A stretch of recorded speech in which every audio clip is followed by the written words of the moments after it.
10 დახურული ობიექტი და 10 დაკავებული ადამიანი საუბარია პროსტიტუციის ხელშეწყობისა და პროსტიტუციისთვის ადგილის გადაცემის ფაქტებზე. დაპატიმრებულთა შორის არიან ჩინეთისა და ტაილანდის მოქალაქეები, ბრალდებულებს 4 წლამდე პატიმრობა ემუქრებათ. ვაკო მეზუნიშვილი გეამბობთ.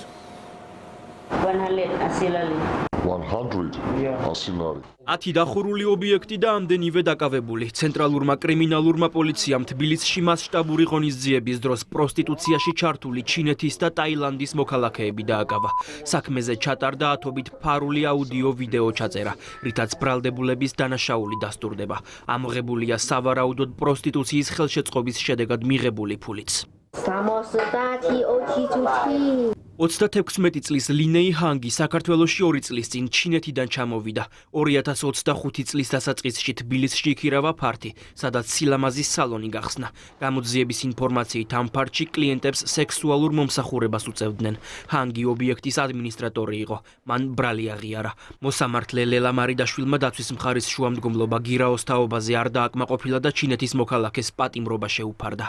ვიმედოვნებ ის სარგებლებს შესაბამისი შეღავათებით იქიდან გამომდინარე, რომ აღიარებს დანაშაულს, ინანიებს.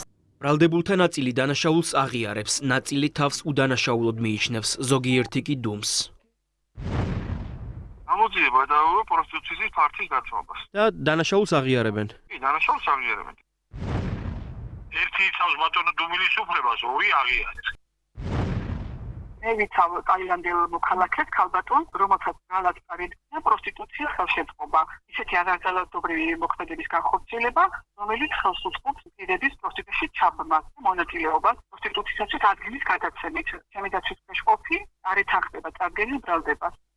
ბრალდებულები თბილისში ქირაობდნენ ფართებს, მას სილამაზის სალონს, ჩინურ ან ტაილანდურ მასაჟს არქმევდნენ. შემდგომ კი იქ დანაშაულებრივ საქმიანობას ეწეოდნენ. ობიექტების მენეჯერები და ადმინისტრატორები მათ განკარგვაში არსებულ ფართებში ძირითადად უცხო ქვეყნის მოქალაქეებს ასაქმებდნენ. ხელს უწყობდნენ პროსტიტუციაში და თბილისის სხვადასხვა უბანში მდებარე ფართებს გარკვეული თანხის სანაცვლოდ სისტემატურად გადასცემდნენ. მოპოვებული მტკიცებულებებით დგინდება, რომ ბრალდებულები პროსტიტუციაში ჩამულ ქალებს კლიენტების მოძიებაშიც ეხმარებოდნენ.